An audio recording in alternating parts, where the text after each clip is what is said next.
გარემოს დაცვითი კრიმინალი რიგით მესამეა ორგანიზებული დანაშაულის ტიპებს შორის მთელ მსოფლიოში. ყოველ წელს ასეთი ტიპის დანაშაული ასობით მილიარდი ევროს ზარალს იწვევს. ჩვენ გვაინტერესებს მაინც ვინ უნდა აანაზღაუროს ეს ხარჯი. ევროკავშირმა ცოტა ხნის წინ ახალი დირექტივა მიიღო გარემოს დაცვითი დანაშაულის შესახებ. დირექტივა აფართოვებს კრიმინალური დანაშაულის ტიპების რაოდენობას და მიზნად ამ დანაშაულთან ბრძოლას ისახავს. ასეთ რამეს ნორმალური ადამიანი როგორ ჩაიდენს. ჩვენ ახლა სლოვაკეთში ვიმყოფებით და გვინდა გაჩვენოთ მისი მაგალითი. აბა წავედით.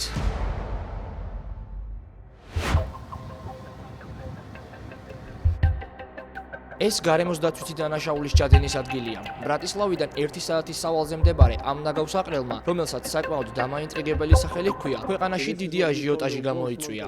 ამ ადგილს ჰქვია მგლის მთა. დიახ, ეს არის ნაგავსაყრელის ტერიტორია, რადგან ყველაფერი ლეგალურად იყო, სანამ დამნაშავემ უკანონო საქმიანობა არ დაიწყო. ეს საქმიანობა კი იმ სახიფათო ნარჩენების დამარხვა გახლდათ, რომელთა გადამუშავებისთვისაც კომპანიას დიდ ფულს უხდიდნენ. დღეს კი აქ მხოლოდ ნავთობ გადამამუშავებელი ქარხნის ნარჩენებით სავსე კრატერებია. ცხვირი ამეწვა. მათგან იზრახეს, რომ ნარჩენები აქ დაეტოვებინათ, რამდენიმე კვირა დაეცადათ და მერე ზემოდან ინერტული ნარჩენებით დაეფარათ. როგორც აი აქ გააკეთეს, რათა ეს ადგილი ვეღარ გვეპოვა. თუმცა 2015 წელს ამას პოლიციის ოპერაციად არ მიიჩნევდნენ. ანალიტიკური მონაცემები აჩვენებს, რომ მთელი ნაგავსაყრელი უკვე დაბინძურებული იყო. ნარჩენების ევროპული ჩარჩო დირექტივის ასეთი დარღვევა ნიშნავდა, რომ მთელი ნაგავსაყრელი უნდა დაეხურათ. ევროკომისიამ სლოვაკეთის წინააღმდეგ საქმე აღძრა. ამის გაწმენდა რა დაჯდება?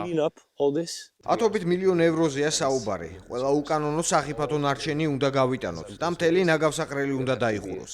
ასე რომ ეს ამბავი კარგად დასრულდება. ეს ცხოველებისთვისაც კარგი ამბავია, ირმებს გაუმართლათ.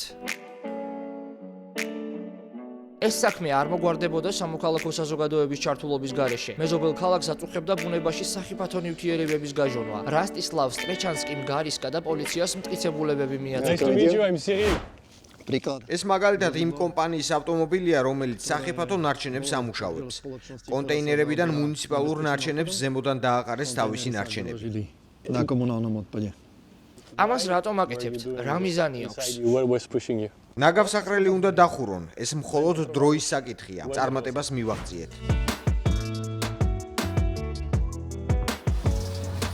ეს საკითხი ეროვნულ დონეზე დააყენეს, რაც ნაწილობრივ ორგანიზაცია Greenpeace-ის დამსახურებაცაა. ჯერ კიდევ 2015 წელს ამ არასამთავრობო ორგანიზაციის ბიურომ სლოვაკეთში გააფრთხილა საზოგადოება, რომ ნიადაგი და წყალი დაბინძურებულ ნივთიერებებს შეიცავდა და პროკურატურაში სარჩელი შეიტანა. საზოგადოებას დიდი ძალა აქვს, არა მხოლოდ იმ მხრივ, რომ გარემოს დაცვით დანაშაულს მიაქციოს ყურადღება, არამედ იმ კუთხითაც, რომ დანაშაულის ჩამდენი პირები პასუხისგებაში მისცეს და შექმნას გარანტია, რომ ისინი პასუხს აგებენ ჩადენილი დანაშაულს. ჩვენ ვცდილობთ, რაც შეგვიძლია დაბინძურების ფასი და შედეგი ხალხის ზურგზე არ გადავიდეს. აქ მოქმედებს პრინციპი დამბინძურებელი იხდის, მაგრამ როგორ უნდა მოიყვანო ეს პრინციპი სისრულეში მაშინ, როდესაც ბოროტმოქმედები რთულ სქემებს ხლართავენ და შემდეგ ქრებიან. აი ეს არის გარემოს დაცვის პოლიციის ყველაზე რთული ამოცანა. ამიტომ ვიცე-პოლკოვნიკ კოკორეცს შევხვდით. იგი NV Crime.net-ის წევრია. ეს არის პოლიციისა და პროკურატურების ქსელი, რომელსაც სურს ერთიანი ძალით ებრძოლოს მათ, ვინც ბუნებას ანადგურებს. ჩვენ ყოველთვის ვამბობთ, რომ კანონი აღსრულების გარეშე მხოლოდ რეკომენდაციაა. ჩვენს შემთხვევაში დამნაშავეები ხშირად იურიდიული და მსგავსი კომპანიების ხელმძღვანელები არიან, რომელთაც სჯერათ, რომ მათზე ვერ გავლენ. და თუ ყველა ერთად ვიმუშავებთ ევროპულ დონეზე და ყველანი ამაზე გავამახვილებთ ყურადღებას, ისინი მოტივაციას საგრძნობლად დაკარგავენ. შესაბამისად, გარემოსაც ნაკლები ზიანი მიადგება.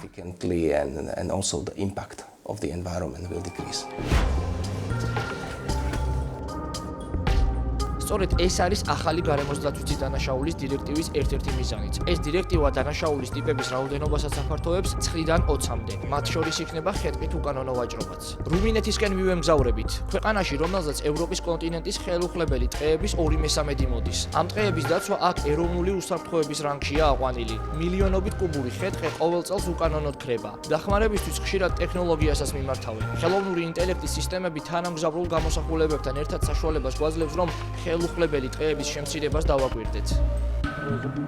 ამას ავტომატურად შეუძლია ტყის მასივის სკანირება და მიუთითებს, თუ რამე მოძრაობას შეამჩნევს. ცხადია, არავინ იცის, ეს ადამიანია თუ არა. ეს შესაძლოა ბუნებრივი მოვლენაც, მაგრამ ეს უარი ნიშანია იმისა, რომ ტყეში რაღაც მოხდა. ჩვენი კვლევიდან გაირკვა, რომ საკმაოდ მცირე დროში, გასული 3 წლის განმავლობაში ხელუხლებელი ტყის დაახლოებით 5000 ჰექტარი განადგურდა მხოლოდ ფეგერაშის მთის მასივში. ხელუხლებელი ტყეების დაცვა ევროპის სატყეო სტრატეგიის ერთ-ერთი მიზანია.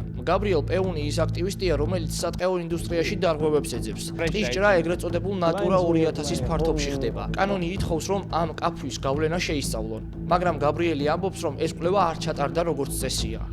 პრობლემა ის არის, რომ დოკუმენტები გააყალბეს, რომლებშიც ჩაწერეს, რომ ტყე 120 წლისაა, რაც მისი გამოყენების კანონიერ საფუძველს ქმნის.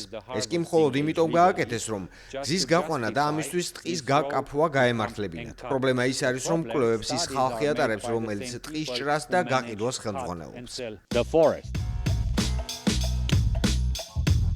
სამოქალაქო საზოგადოების მხრიდან განხორციელებული ზეწოლის შედეგად რუმინეთმა ცოტა ხნის წინ მიიღო ახალი სატყეო კოდექსი, რომელიც ხე-ტყის დამზადებაში მიკვლევადობის ჯაჭვის ყოველ რგოლს მოიცავს.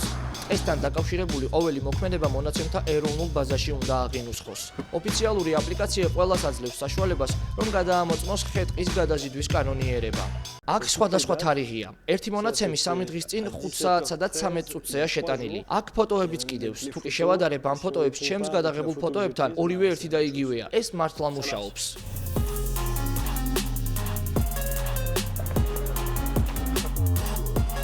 კეთილი იყოს თქვენი მობრძანება ბუქარესტში. ეს უზარმაზარი შენობაა. რა მაგარია. ჩვენ აქ სასამართლო ხელისუფლების წარმომადგენლებთან გვაქვს შეხვედრა. კეთილი იყოს თქვენი ფეხი ჩვენს ოფისში. პროკურორი მიხეილე გარემოს დაცვის დანაშაულთა ბრძოლის ბიუროს ხელმძღვანელია. ისიც იყენებს სისტემას სახელწოდებით სუმალი. ჩვენ შეგვიძლია შევაგროვოთ სამხილები და დავაკავშიროთ ისეთ საკითხებთან, რომლებიც მნიშვნელოვანია ჩვენი გამოძიებისთვის. ამას გარდა გამოძიების პროცესში მას აქვს წვდომა მთელ მონაცემთა ბაზასთან და ზოგჯერ უწესრიგობასაც ამჩნევს. ზოგჯერ შეიმჩნევა ტენდენცია, რომ სისტემაში ნაკლები დოკუმენტი ჩადონ და ადგილზე მეტი დაიტოვონ, რათა მოპარვის საშუალება ჰქონდეთ. მაგრამ ტყესთან დაკავშირებული 40,000 საქმიდან მხოლოდ რამდენიმეს დაედო სანქცია გასულ წელს. მიხეილეს ბიურო ბევრს მუშაობს, რომ სასამართლო უფრო ქმედით უნარიანი იყოს. ჩვენ შეგვიძლია მივაწოდოთ მეთოდოლოგია და რეკომენდაციები იმ ადამიანებთან დაკავშირებით, რომლებიც ტყის საქმეში ფიგურირებენ, რომლებსაც შეხება აქვთ ხე-ტყის დამზადებით დაკავებულ კომპანიებთან. იქნება ეს ქურდობა თუ სხვა ტიპის არალეგალური საქმიანობა. ჩვენი კოლეგები უნდა დაემორჩილონ ჩვენს სახელმძღვანელო პრინციპებს. ეს არის მათთვის ამოსავალი წერტილი. პროკურორები ვეღარ იტყვიან, არ ვიცოდი როგორ მოვქცეულიყავითო. შესაბამისი მექანიზმები თავის ადგილს იკავებს და ჩვენ ყველამ საკუთარი წვლილი უნდა შევიტანოთ საერთო საქმეში. დღეს სულ ეს იყო. მომავალ შეხვედრამდე.